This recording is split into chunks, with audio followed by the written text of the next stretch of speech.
Eat that frog. 21 Great Ways to Stop Procrastinating and Get More Done in Less Time. Written by Master Brian Tracy. Before continuing, like and subscribe to the channel so you don't miss the next videos. Number 1. Define your goals and write them down. Tracy says that lack of clarity is one of the biggest causes of waste and procrastination. If you don't know exactly what your goals are, what you're striving to achieve, it's unlikely that you'll be able to identify and prioritize the specific tasks you need to work on to achieve those goals. Consider what you want to achieve personally, or work with your boss to define your major work goals. Then, write your goals down, so that you can refer back to them frequently. A goal or objective that is not in writing is merely a wish or fantasy, Tracy says. Unwritten goals lead to confusion, vagueness, misdirection, and numerous mistakes. Once you've documented your goals, set a deadline for when you want to achieve them, break them down into every task that needs to be done in order for you to achieve those goals, and resolve to work on one goal task every single day. Your goal tasks are your frogs, the things you want to work on first thing every day for greater productivity and success. Number 2. Create plans for what you'll work on. Tracy says that the first step in proper planning is having a list of tasks you need to complete. He recommends keeping multiple lists. A master list of all of your tasks. A monthly list of tasks you want to complete that month. A weekly list of tasks you want to complete that week. A daily list of tasks you want to complete that day. Each subsequent list pulls from your master list. You plan your monthly list at the end of each month, your weekly list at the end of each week, and your daily list at the end of each day. By planning your tasks for the next day at the end of the previous workday, you'll know exactly what your frog is when you arrive at work in the morning and can get started on it immediately. Number 3. Focus on your 20% tasks. The Pareto principle states that you tend to get 80% of your results from 20% of your work. Tracy says that focusing on your frogs ensures that you're always prioritizing the 20% tasks that are the most important. That's a big reason why you need to define your goals, break them down into tasks, and work on one goal task every day. When you don't, you end up spending all of your time on 80% tasks, small, low-value tasks that fail to get you closer to meeting your goals.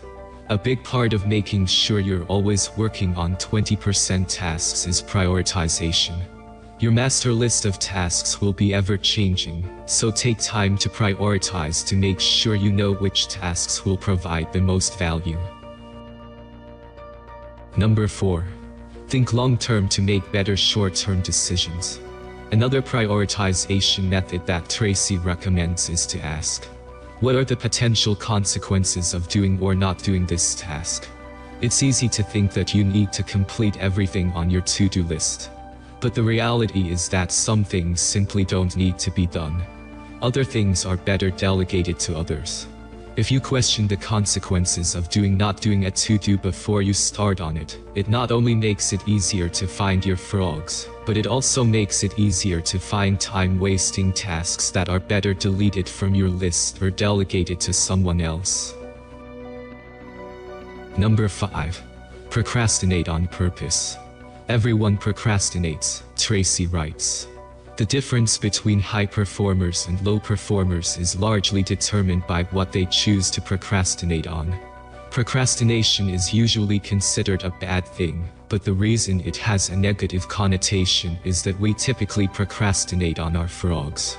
Our frogs are often big, difficult tasks, so they're easy to put off. Low-value tasks, on the other hand, can often be completed quickly, so they're easier to knock out and mark off of our lists.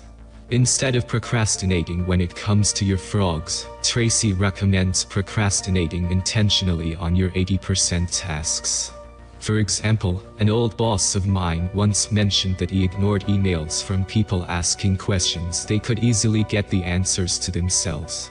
He would only reply if those people sent a follow-up email. But most of the time, when he didn't reply, people would find the answer themselves, eliminating one thing from his to-do list. Number 6. Use the APT method. Another prioritization method Tracy recommends is the APT method. A tasks are things you must do, they're your frogs. If you have more than one must-do task, you can prioritize further by adding numbers. A1, A2, A3, etc. B tasks are things you should do. Replying to emails or attending meetings are often should-do tasks. People may be upset if you don't, but these activities aren't necessarily getting you closer to your goals, so they're a lower priority than A tasks.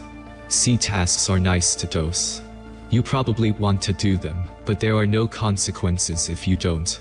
D tasks are things you should delegate to someone else, so you have more time for your A tasks. E tasks are things you should eliminate. You don't need or want to do them, and there's no value in delegating them to someone else. Tracy says you should evaluate your task list using this method frequently. As time passes, priorities often change, and you want to make sure that your prioritization reflects those changes. Number 7. Understand exactly what work you're accountable for. Work is one of the hardest places to focus on your frogs because there are a million ways to get pulled into other activities. There are emails and IMs to answer, meetings to attend, side projects to pick up, and if you work in an office, plenty of in-person distractions. To prevent these things from derailing you, you need to understand what Tracy calls your key result areas. What were you hired to do? What results are you supposed to deliver? By understanding what you're truly accountable for, you can justify delegating and deleting tasks that aren't related to your job-specific tasks and goals.